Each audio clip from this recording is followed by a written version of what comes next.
What's up everyone, MK Tom Brady here. So in this video, I want to talk about what I mean when I say it will fix the game if they open it up a little bit more. I talked about this yesterday in my reaction to Max's video, and I spoke about it on the podcast yesterday, but I wanted to be more specific here. So when I say to open up the cameos, like Max said that as well, let me explain what I mean. So one of the biggest problems, probably the biggest problem in this game, is the cameo system does not deliver, I guess, what they were hoping it would at NRS. So if you look at like Kung Lao, for example, some of these cameos do what multiple cameos would do only in one. So why would you pick them? So if you look at Kung Lao here, what does he give you? He gives you hard to blockable, so he gives you mix. In some cases, you can pretty much, if you're Omni-Man, do a full screen hard to blockable. He lets you get in for free, and he gives you good armor breaking. And because you can put low head on the screen, then do an attack, and they break armor because of how quick they connect one and the other. This eliminates so many cameos because why would you do that? When Kung Lao gives you all of this, it's easier because it's more available. It's just easier to abuse. This wipes out most of the cameo choices. And if you look at Darius, for example, Darius is an MK Deception character. So he is, if you ever played MK Deception, or if you never did, I should say, it's MK Deception is a 50-50 broken set play game. And they did give him this overhead, and it looks like the idea was he's going to be able to, like, be next to you, and a low's going to come out, and his overhead's coming out. I think they had that hard to blockable idea. But it didn't work out that well, and even if it could, because it's so resource intensive, and the cooldown on stuff, and the fact that Kung Lao already gives you that more frequently and easier, as well as letting you get in for free, and armor break possibilities, he just gives you anything Darius could possibly can give you more frequently, easier, and 10 times more things on top of that. And then when I think about creativity, I look at Darius, I want to point out a couple things to you guys. Sonya, like Kano has his Kano ball, his knife toss, his eye laser. Sonya has her leg grab, her ring toss, her square wave. Goro has raise the roof. Goro has punch walk. Jax has backbreaker. These characters have a lot of their legacy moves. And then there's Darius, which makes me wonder, whoever designed him, did they even ever play MK Deception? Doesn't have Gauntlet 3, doesn't have his low special, doesn't have really anything that Darius had in that game. And Darius doesn't do anything in this game as a cameo that Darius did in MK Deception. So that's really weird. And then, despite everything I'm saying, he still had a use. He could be used with Reiko off his command throw. Only then they toned down that interaction to severely reduce the damage. But then, that interaction with Tremor does the same damage pretty much as the Darius one did, only they got rid of the Darius damage. They put damage scaling on that with Reiko. And so Tremor pretty much duplicates that damage, and it can be done more frequently than Darius anyway. So now you've completely wiped Darius out of the game. And just, if you look at a cameo like Sector, so they really kind of shoot himself in the foot sometimes. He has his homing missile and then his up rocket. If they were to buff the homing missile so you could do it more frequently, what is the purpose of the up rocket? You would just do the homing missile if you could do them both for similar resources and similar cooldown. It doesn't make any sense. Cyrax, they could have dealt with him significantly better. They didn't need to pretty much wipe him out of the game, which they did. If you look at a cameo like Stryker and Kano, for example, also. So they're both similar, but outside of Raiden, you don't really see people use Kano. I know Dialog uses them with Shao Kahn, but it's pretty much only meta with Raiden. But Stryker, who pretty much can do what Kano does, only much better, you would pick him. So if you're going to use Baraka, if you're going to use so many other these characters, Scorpion, Reptile uses the Scorpion cameo, but can also use Stryker. If you're going to use stuff, a lot of times you're going to use Stryker bombs in that scenario. It's just much better than the Kano cameo. So in almost every situation outside of one, if you can choose between Kano and Striker, you're always going to choose Striker. So some kind of like solutions here. Oh, also, one more thing. Frost and Sub-Zero. So Sub-Zero is just a better version of Frost. I know she has her low, but Sub-Zero gives you that refreeze ability. Doesn't give you the full screen low freeze, but gives you the ability to put ice armor on so you don't have to deal with projectiles. So overall, he just gives you more than Frost gives you.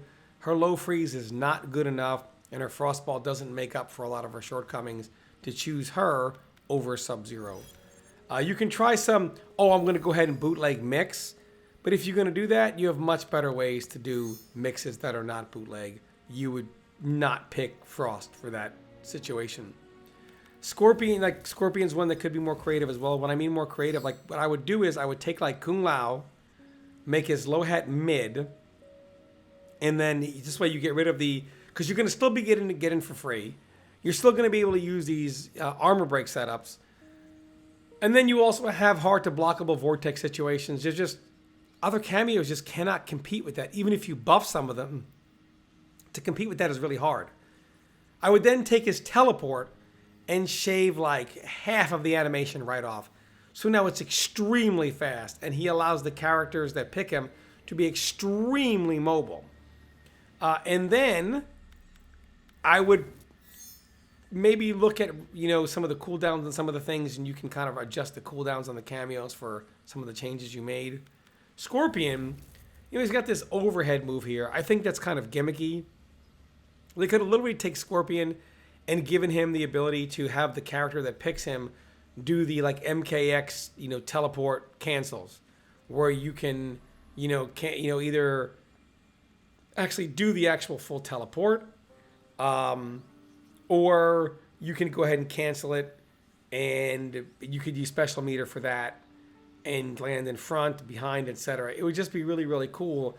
You would have like this new brand of pressure characters, and then take a character like Darius, who you would think should be that really high, set play character, etc., and really buff him up in other ways, or make some significant changes to him that makes him that set play character. And then you could still have that with Darius and Chameleon, but Chameleon would do it different than Darius, Darius different than Chameleon. So you'd have some characters like Natara who would pick Chameleon, and other characters who would pick Darius. And they would do a similar strategy, but they would do it differently. This is how you have creativity in the game. And I really think that needs to get done. Another thing I just want to call you guys' attention to this they have to fix is the cameo recharge time. So right now, there's kind of like this bug, well, at least I would call it a bug, where if you... So we see Kung Lao's low hat cooldown, right? See how quick it is? However, if you go ahead and use another cameo move, right? And then I go ahead and let's say I want to use the low hat. If I use low hat, for example, anytime before that the cameo meter is completely full, I'm now going to get the long possible recharge. Even though low hat should be a fast recharge, if I use, and this goes for every single cameo.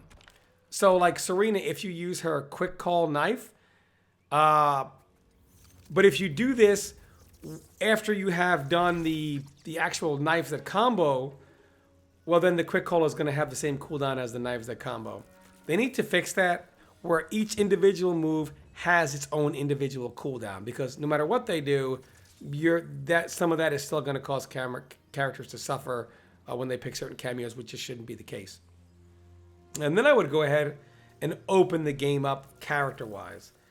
Now, I don't really want to go into detail in specific buffs here because it'll just go too long, and most people will, they'll have their own opinions on these.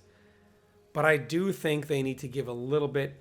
They wouldn't have to steroid buff the characters as much because a lot of that power would also be in the cameo, and then the synergy would work.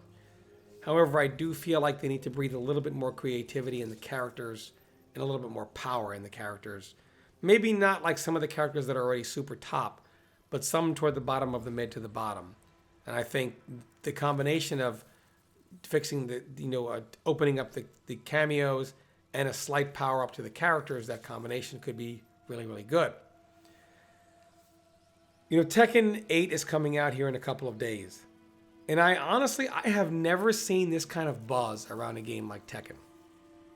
And I think if they do not do something to this game soon, or at least communicate their intention to do so, I think Tekken 8 has a real chance of outselling Mortal Kombat. Because I would say a good part of Tekken's buzz also comes from people who are not happy with this game and putting that out there like, I'm going to try Tekken. And more people are talking about it because of their kind of level of disgust for this game. Maybe disgust is a strong word. I don't mean to be that derogative, but they're just not satisfied. I think if something doesn't happen quickly, these sales will eventually begin to taper off. And I think if Tekken ends up outselling Mortal Kombat 1 and becoming the new king of all fighting games, even maybe over Street Fighter, I think a good reason for that will be because of how MK1 did or didn't do. So if Tekken wins any awards, I think Ed Boon should get half of that trophy because he's kind of responsible for it. Or Warner Brothers as well, but they never get blamed for anything anyway. But this is just kind of how I feel, and I really feel like if they don't do something, I just think things are going to change. I mean, and like NRS games have always run unopposed, always. Now they are challenged, and the casual player is talking more about their competition than they are the actual game that they normally come from, which is Mortal Kombat. It'll be curious to see how this plays out. But I really think the only real option here is you've got to open up the game. You've obviously got to fix the online stuff. But at this point, that's not going to be enough because your competitors already have good online. It's going to take something drastic, a drastic shakeup to bring people back. And it has to happen soon. Otherwise, they ain't coming back. And that's just how things work. But let me know what you guys think. As always, thanks for watching. Stay tuned for more content.